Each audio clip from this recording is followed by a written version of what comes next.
We have details coming up shortly. Do stay with us.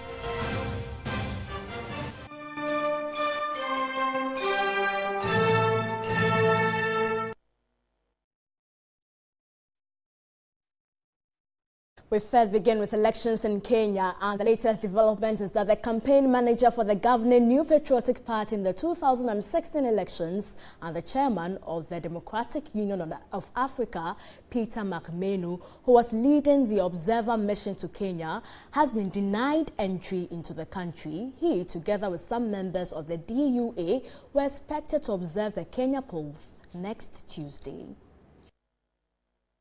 Peter McMenu was leading a team of election observers from the Democratic Union of Africa into Kenya in the run-up to the country's election scheduled for August 8.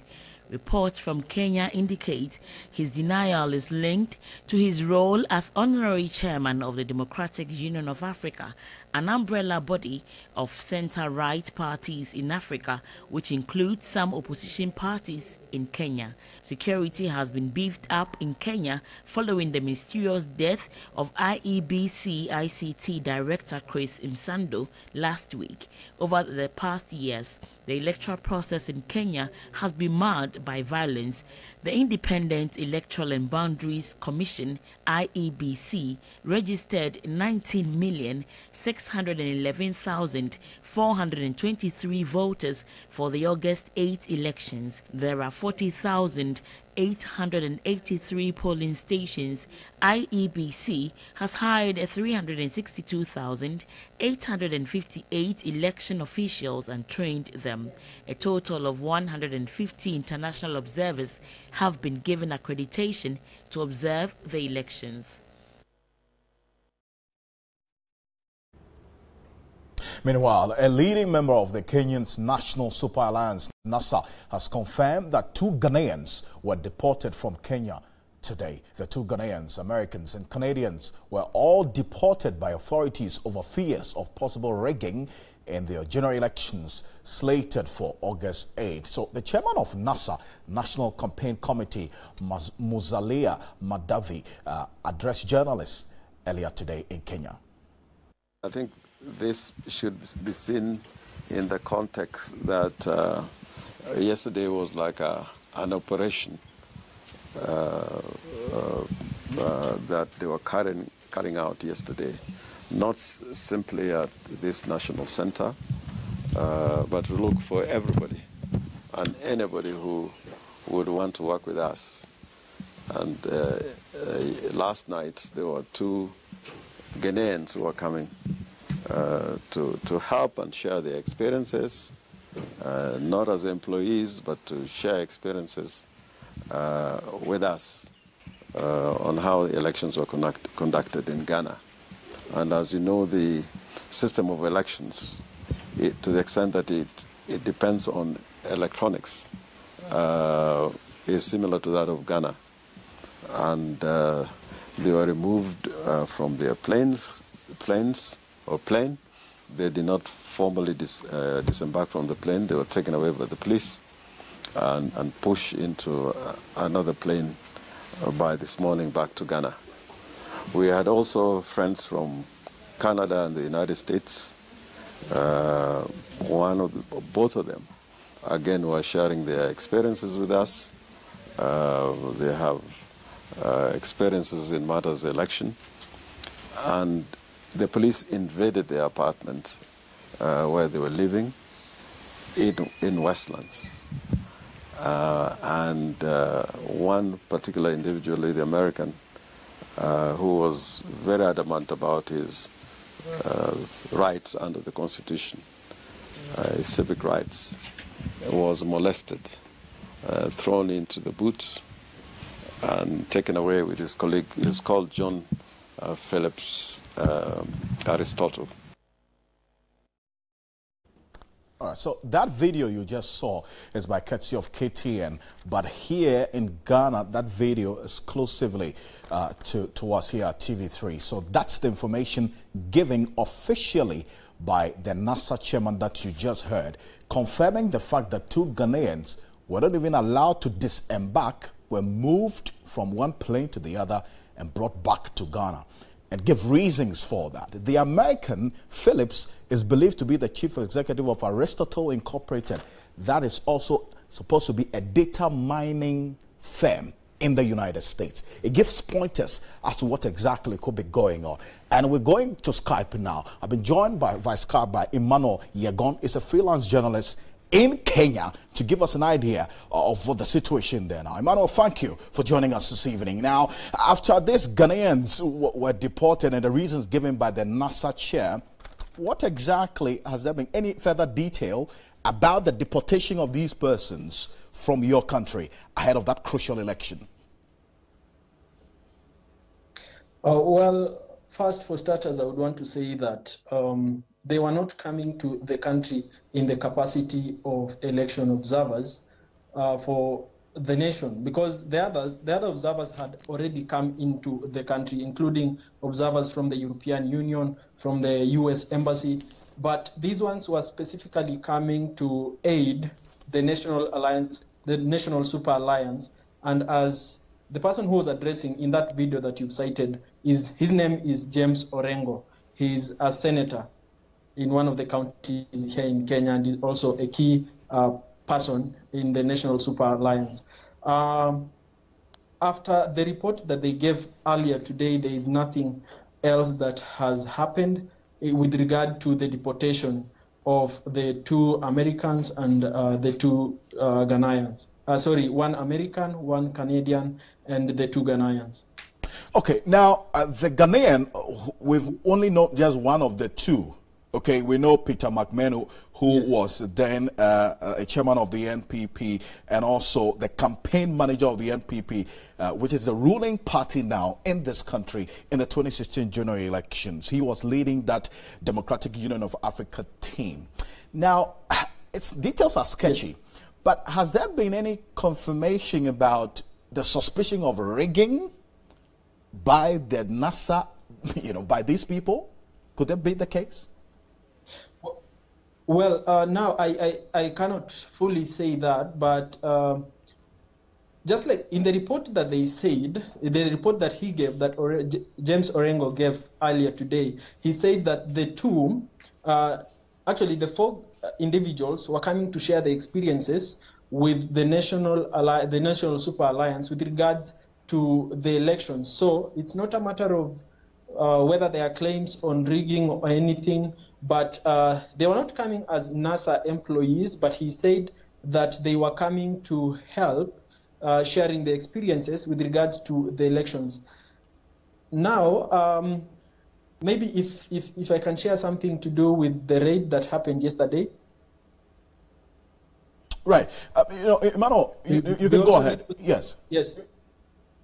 Yeah, so now there is a raid that happened in one of the offices, the NASA offices at the capital, Nairobi.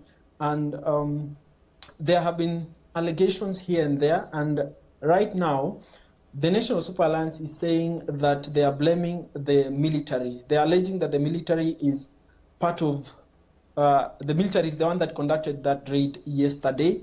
But the military officials have come out very clearly and distanced themselves from those allegations.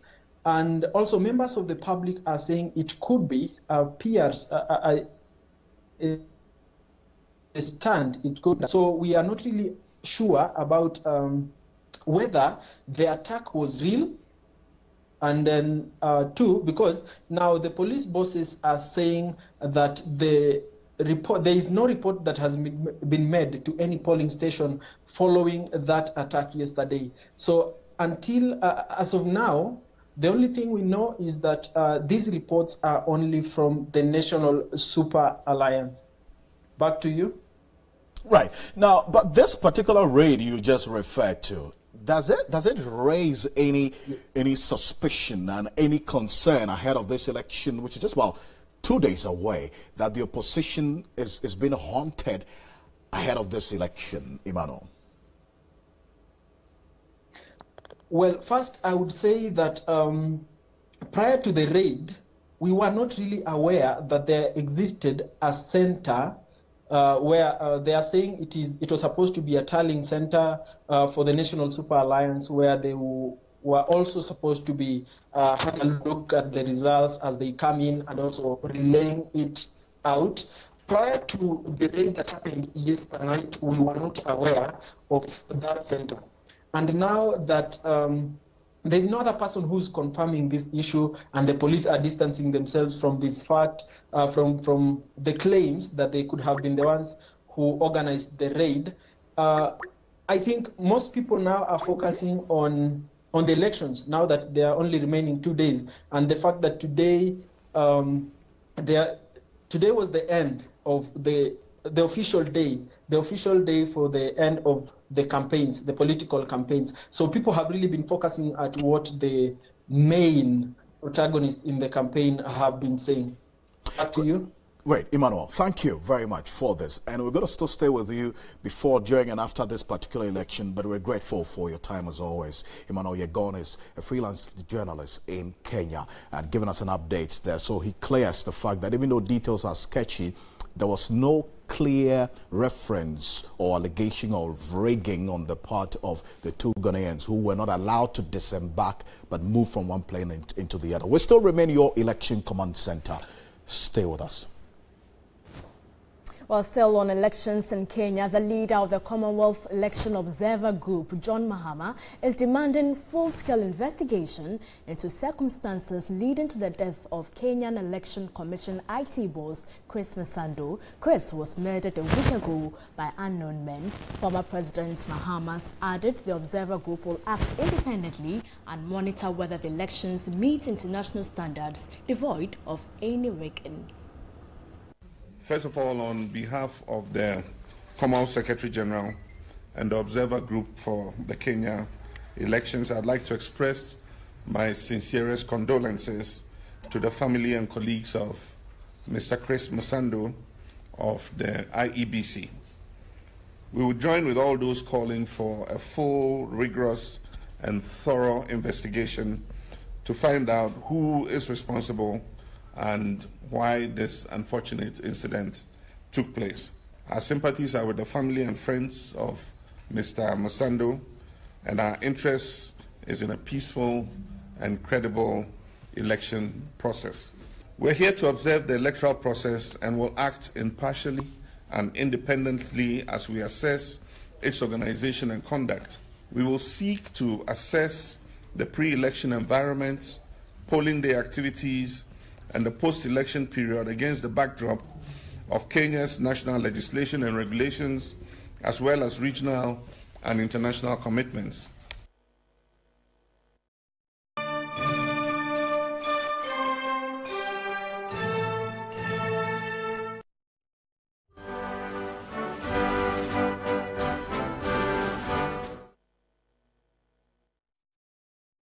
So we move from Kenya to Rwanda, and as you might rightly be aware, President Paul Kagame of Rwanda has won a third term in office with a landslide. The country's electoral commission has announced a final tally of votes gave him 98.63% of the votes, it said. Mr. Kagame's supporters who say that there has been brought some stability of economic development after the horrors of the 1994 genocide began celebrating before the announcement. Now, critics, most of whom are outside the country, say he rules through fear.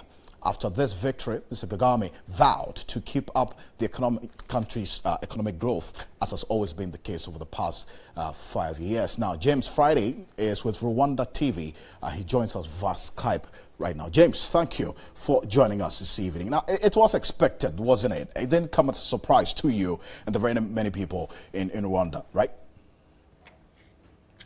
It wasn't much of a surprise at the end of the day when you look at the provisional results that were announced at only 20%, which was basically around 3-4 hours after the general elections. You could tell that candidate Paul Kagame was already acing the whole election with an averagely percentile above 90%. So at the end of the day, it felt like it was all expected. There were no surprises come the victory. But 98.63, I mean, come on.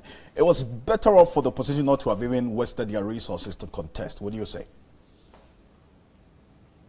Well, I think at the end of the day, we all have to participate in a democratic process. I mean, if there is a party that has a certain way of looking at development, and they have their manifesto, they have their structure, they have their goals and objectives, I think it's always right to give everyone a chance to express themselves and win votes from citizens and also a following. But at the end of the day, many political parties and those that were running against Paul Kagame, they had words, they had a lot to say, very many plans, but there was no feasibility and there was no proof that what they were saying was possibly going to be done. Unlike RPF candidate Paul Kagame, who had already done so much in the past two terms that he served as president. So at the end of the day, it felt like a run-through to the finish line, and to me, I would say that he didn't really have much to prove, as everything was there laying besides for citizens to see. Great, James. Now, finally, prior to the announcement, which was widely expected, the opposition complained and made some allegations that their supporters were being intimidated by Paul Kagame's people, and that's how come it resulted in the low turnout on the part of their supporters, which led to they not performing well. With what you have seen and picked so far, does it give credence to their concern? To be honest, I don't think it gives credence to even the outcome of the whole result. I mean, that's basically a narrative that has been expounded just because there has been incidences. And I'm saying this from a perspective of a journalist as well, because at the beginning there were some local authorities who obstructed some campaigns, and at some point made the independent candidates and also the other party candidates have hard times and hardships through their campaigns. But that was a situation that was dealt with by police and authorities, and made sure the culprits were brought to justice and were answerable to what they had done. But that was an incident. It did not even affect the remaining campaigns towards the day that the Rwandan citizens had to go to the polling stations to vote for their candidate. So it was a situation that happened, but that did not affect the whole election process. So at the end of the day, I feel like it's basically a narrative that had to be compounded for there to be an antagonistic perspective of the whole election, but it wasn't really something big to even give much verve and energy to the outcome of the whole election. James, I thank you very much, and I wish you well as always. Grateful. Thank you so much. That's James. Friday is with Rwanda TV, that's giving us updates before, during, and after this Rwanda elections. Now we do know Paul Kagame has won the particular elections. We still remain your election command center, expanding our tentacles beyond the borders of Ghana, bringing you election news across Africa and the world.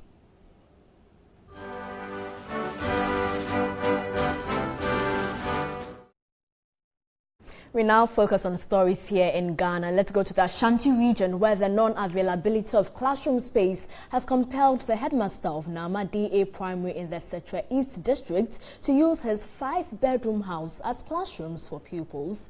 The pupils have been occupying the headmaster's home for the past 4 years. A report by Ibrahim Abubakar. Nama DA Primary was established in 2012 after several appeals by the community for the provision of a primary school. School children have had to trek long distances to access basic education. The school started operation without any classroom block to serve the pupils. As a result, studies were conducted under a tree. academic activities had to come to a halt following threats of rains. In his quest to make teaching and learning more effective, the headmaster of the school, Amankwa Ampofo, voluntarily turned his 5-bedroom house into classrooms to accommodate the pupils. He had hoped the assembly will provide the school with a 6-unit classroom block within a short time, but it's been 4 years since the headmaster's house was turned into classrooms. This house is a personal house of me, but because of the children, they don't have a proper place of schooling. That's why I've given this house to them. But I'm facing a lot of problems. Look at the floor now. So because of that, I don't have to continue my project, because if you do something better right now, in fact, they will destroy it. The previous NDC administration started the construction of a 3-unit classroom block for the school, but the project is yet to be completed. Mr. Ampofo appealed to the assembly to fasten the completion of the project for the students' occupation from next academic year.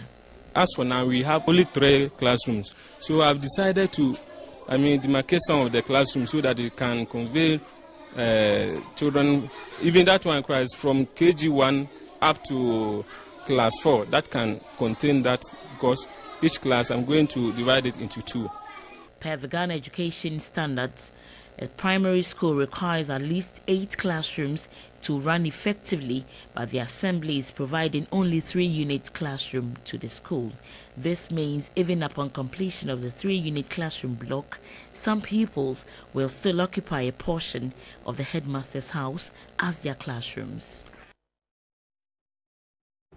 Also, Galamsey operators in some parts of the Ashanti region have abandoned their pits ahead of the arrival of the police and military task force on Galamsey. 3 weeks ago, members of the Ghana Association of Small-Scale Miners in the region vowed to return to the site. But with the government's intensified anti-Galamsey activities, the miners seem to have shelved their decision. Here's a report by Benjamin Edu. The Joint Police and Military Task Force was deployed to the Eastern, Western and Ashanti regions earlier this week. The action by the state is to intensify the anti-Galamsey fight and reverse the destruction of the environment. Some of the small-scale miners are not happy with the deployment, saying the government has not been fair to them. Farmers in Amansia West and Central District in Ashanti region are the worst hit by the Galamsey activities. The situation has affected food production at Watreso, Kenyago, Jacobo, Manso Kwanta, Manso Mim, Manso Krofrom, Abodom and other communities in the area. But there was mixed reaction among the people on the clampdown of the Galamsey activities. While business people are not happy about the move by the government, farmers who are the hardest hit by the devastation caused by Galamsey are excited at the move. Our water bodies have improved after the ban on Galamsey was intensified. Government should find alternative jobs for the youth.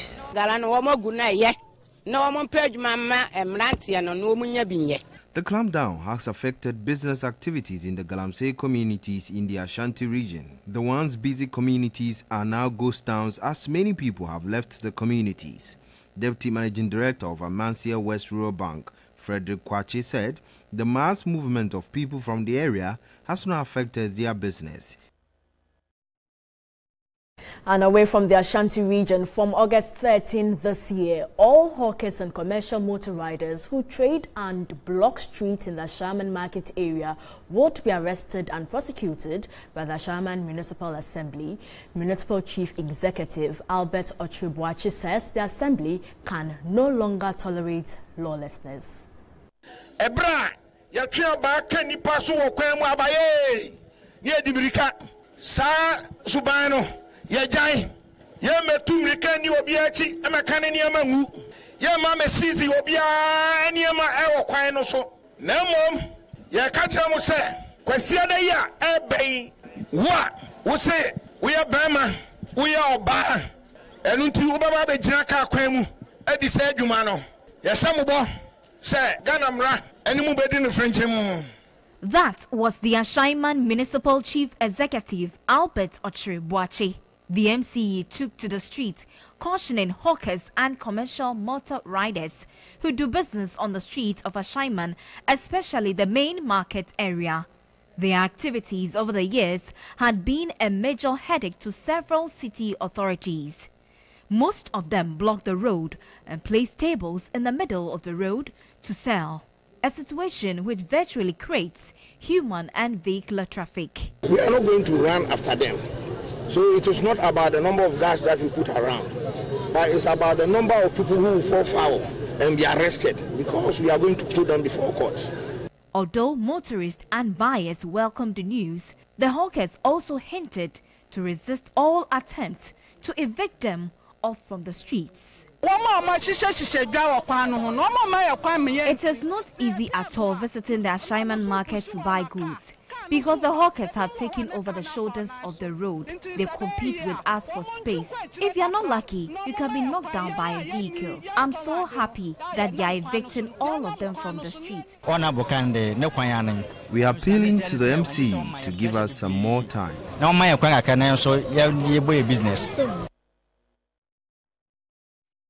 Still to come tonight. A paramount queen of Nkonya traditional area indicts some of her sub-chiefs of fueling the unending communal conflict in the area.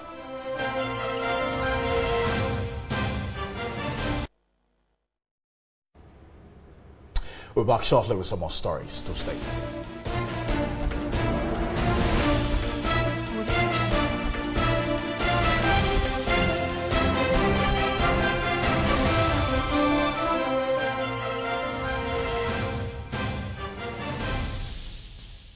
In more news tonight, the paramount queen of the Nkonya traditional area, Nana Otubia II, has indicted some chiefs in the unending communal conflict in the area.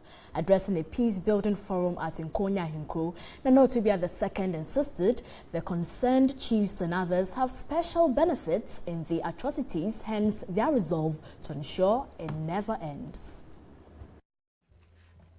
Peace and tranquility have eluded the Nkonya traditional area and environs following a long-standing communal conflict and needless killings. At least hundreds of innocent lives were lost to the conflict over the last 34 years and still counting. The first half of this year alone witnessed the termination of the lives of 6 persons from Nkonya and Alavanyo.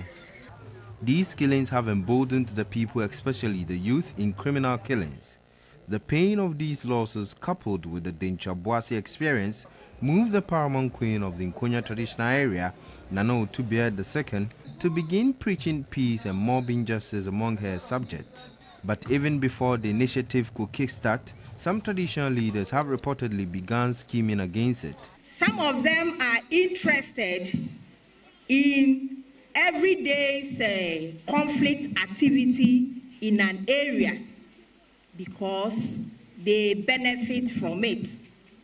And so any attempt to bring peace in an area, you have serious opposition.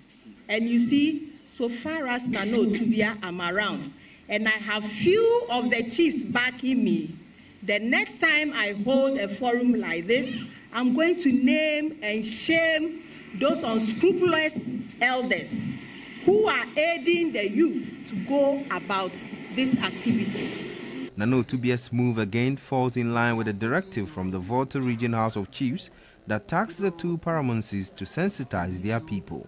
When people are being identified by their natural resources, when people are being identified by their projects, their cash crops, in Nkonya we are being identified with conflict. And we must try to carve a new name for Nkonya. She later traced the devastating effect of the long-standing conflict on the people and called for a reversal in thought and attitude. Nobody is interested to come and develop your community. When you have conflict there, they put this structure there, there's conflict, you destroy it. The resources that will go into developmental projects, it has been channeled to curb this conflict. No. Teachers expressed concern over the effect of the long-standing communal conflict on education and called for total support for the Paramount Queen's approach. We pray that the peace we are yearning for should prevail so that we will have time for our kids. So we are pleading that now that our Queen Mother has started this program, all of us should come by it and say we need to stop it. So that when we are in our classrooms, in our offices, nobody will dare run away because of bullets. The forum also discussed issues on girl-child education, early marriages, adolescent reproduction and teenage pregnancy, among other developmental issues. The Kumasi Metropolitan Assembly has directed city guards and environmental officers to arrest persons who defy sanitation laws and hand them over for prosecution. The mayor of Kumasi says the assembly would ensure the city is sanitized. Here's a report by Benjamin Ado. The assembly has arrested 7 persons within the past 1 week for violating the sanitation bylaws. 4 have been convicted in the last 1 month. 2 tricycle waste service providers were arrested by some volunteers at Dichemso last week for dumping waste at unauthorized sites in the area. The arrest followed a massive cleanup exercise in the area, which saw choked gutters desilted. Interacting with officials at Abra Printing Works Limited, publishers of Pioneer newspaper Kumasi Mayor Osaya Sibeentri called on the media to help the assembly educate the public on sanitation laws. He said the assembly has tasked heads of sub-metros to enforce sanitation laws in their respective areas as part of concerted efforts to tackle the sanitation menace in the city. A lot of people are having beautiful houses, but in front of their houses there are weeds has taken over. Maybe they are not aware that is their responsibility. Somebody must educate them. That is what we are stepping out to do. We have started the campaign. The bylaws education is very, very important. And at the same time, we also want to relaunch Operation Keep the City Clean, Green and Safety. The editor of Pioneer newspaper, Johnson Jampo, assured of the media's support to keep the city clean. And the Accra Metropolitan Assembly has reiterated it will not relent on its efforts to resurrect the operation of sanitation courts to try sanitation offences. The Accra Metropolitan Chief Executive, Mohammed Niaje Sowa, maintains many of the sanitation challenges are as a result of indiscriminate human activities. Tackling waste-related issues has been a challenge for city authorities over the years, with Accra alone generating about 3,000 metric tons of waste in a day. Although a day has been set aside to embark on sanitation exercise every month, the city still records instances of unmanaged waste. The Chief Executive of the Accra Metropolitan Assembly, Mohammed Niaje Sowa, blames this on bad human habits. There are certain areas where we are still having some difficulty in collecting the refuse. An example is the Agbodoshi market and its environment. It requires a lot of education and investment in infrastructure to be able to do some of these things. He reaffirmed the Assembly's efforts to effect punitive actions on offenders with the presence of sanitation courts. For those who are not complying, the enforcement of the bylaws will not end at just issuing the summons to you, but you are escorted to the court and the judge takes its decision. As a result, the AMA has procured more trucks and equipment to manage waste in the metropolis as part of exercises to mark this month's National Sanitation Day. The Metropolitan Chief Executive, with his entourage, toured the Central Business District, Kwame Nkrumah Circle, Awuso-Okai, Bukom and the Tema Station to inspect the sanitation conditions in the suburbs. He confronted community and organizational leaders who have allowed filth to engulf the area. He also charged traders of markets and residents to continue in their efforts of ensuring cleanliness even as they prepare to celebrate the Homo Festival to improve the city's sanitation management. The chief executive visited the Central Police Station, and the Greater Accra Regional Director of the Rapid Deployment Force, Superintendent Freeman Kumashi, assured the team that the police will increase their fight against unauthorized activities which often generate waste. All right, so scores of people in parts of Accra Saturday morning observed the National Sanitation Day. Executives of Petty Traders Association in the capital want strict enforcement of the sanitation bylaws. The institution of the National Sanitation Day is aimed at inculcating in the citizens the habits of practicing and maintaining good hygiene at all times. But interest in the exercise seemed to be fading out.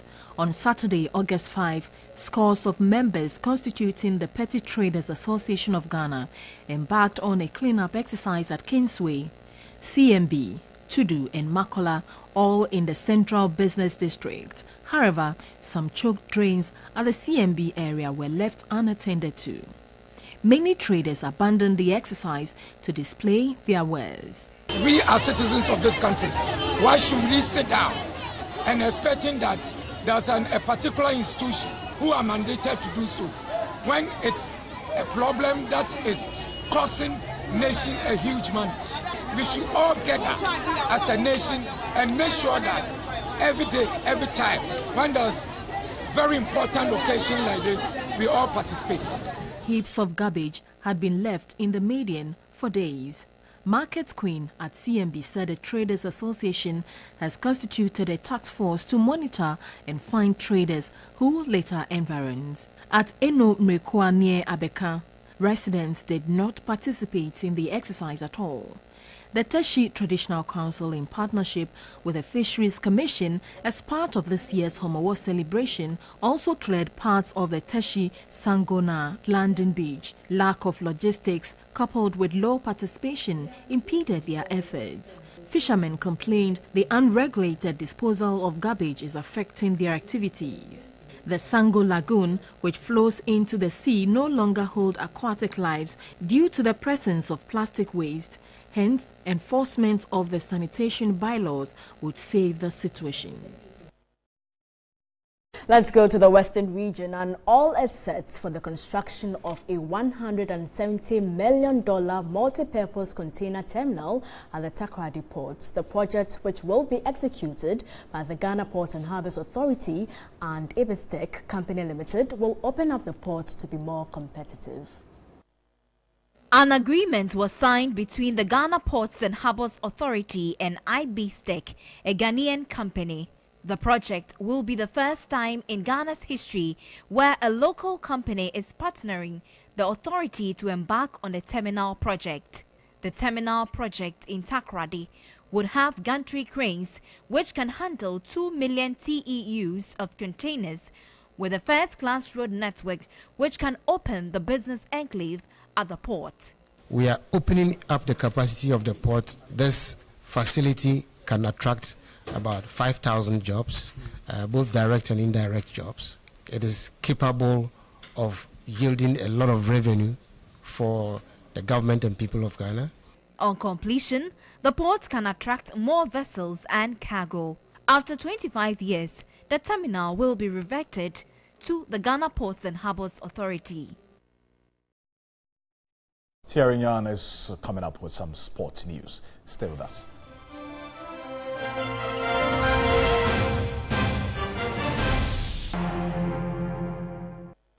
Hi, it's time to bring you all the latest in the world of sports with me, Thierry Nyan, right here on News 360. Now, we start off in the Ghana Premier League. When Asante Kotoko and Hearts do meet anywhere in Ghana, there's a lot more than just 3 points at stake. It's mostly more than just football.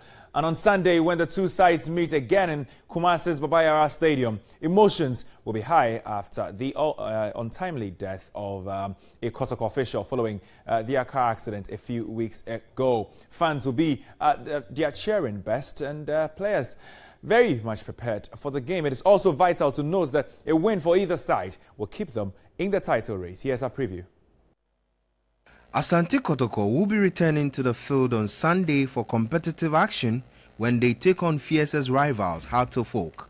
It's little secret that Hearts of Oak will be facing a group of unfit lads in Sunday's super clash against nemesis Asante Kotoko. Following their fatal accident last month, the Porcupine Warriors are yet to take to the pitch in a competitive game, and with the super clash set to mark their return, there have been concerns over the quality of opposition awaiting the Phobians. The accident, as it were, resulted in one dead team official, a collection of injured players, and traumatized an entire team. There's little surprise that some argue the team are returning too soon. Kotoko may attempt to bulldoze everyone into believing they are up for this game, when indeed they are not. But will struggle to find just one reason to convince anyone of their match fitness, having last played a competitive game on July 12. Are Hearts of Oak in a position to take advantage of these problems? Early last month, Frank Nuttall's heavyweights succumbed to their arch rivals on penalties in the President's Cup. Heart fans must be delighted by the prompt opportunity to reclaim the bragging right in what will be the 106th league meeting between the two sides. Having already faced the Porcupine Warriors, Coach Nuttall will be well aware of what to expect. There have been questions about his tactical prowess, his flexibility, positioning of players, and reaction to game situations. For many, the super clash has always come down to a tactical battle, and this leaves the Phobians with a lot to ponder ahead of the showdown. Anyway, let's end the sports bulletin right here on News 360. Thanks for watching.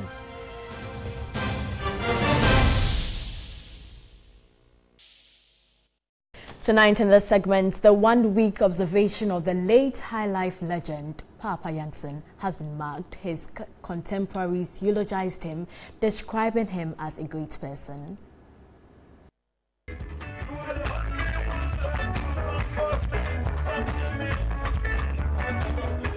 Veteran musicians and loved ones of the late music legend Papa Yankson attended his one-week celebration. Musicians took turns to perform in his memory. The prolific composer mentored many musicians, including Pauline Odro, who he featured in his love song Tenamenchen. I think people have to remember the input that he put in our music industry, not just as a high life artist, but also as a teacher.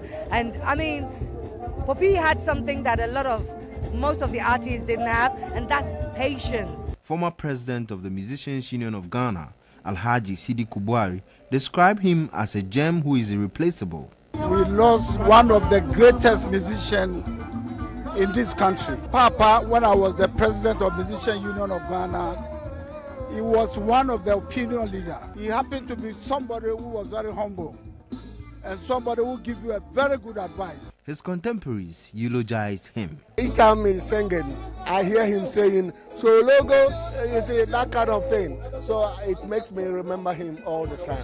Papa Yankson is a legend. He's somebody who has dedicated so much to Ghana, a giant musician. I wish that they could have, had a state burial. His mentees were proud of his exploits. Every time he met me, he said, "Rex, you are singing too low keys. Go high. Your voice is like Jimmy Cliff. Why are you singing low?" Because he was a real musician. It wasn't like me. He was a proper musician. He taught music. He learned music. He is one person who was not into copycatting. He presented himself as a Ghanaian, and that wherever you play Papa Yankson's music, you see that there's Ghana in that music. And that legacy alone is good. Tons and tons and tons of timeless high life music that will play forever as long as music and as long as humans live. Papa Yankson died at age 78, leaving behind a wife and 6 children. His first son, Salas Yankson, is determined to preserve his legacy. I will continue from where he stopped. The great high lifer will be laid to rest on October 21 in Apam.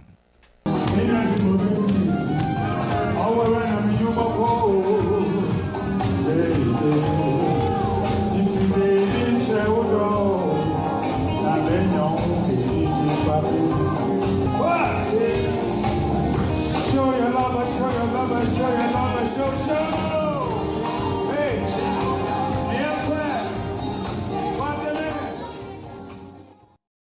In Even in the wheelchair, he rocks the stage. Show your love. PY lives on.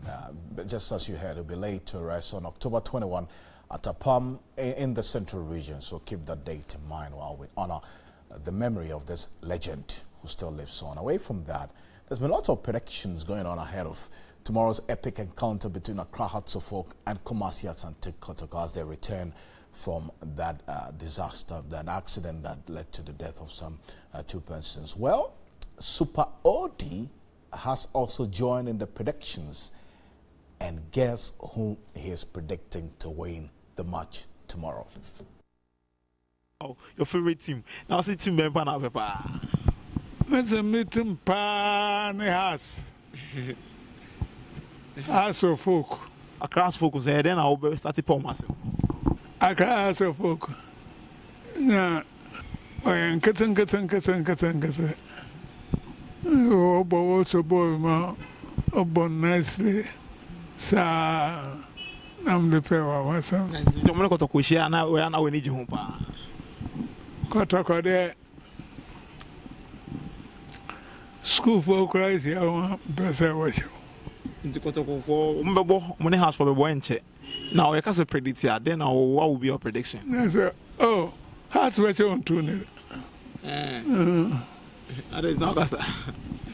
I don't know, Gasa. I didn't know 1 nil, 2 nil. I have crap at a 2 nil. Moshe Adima 2 nil.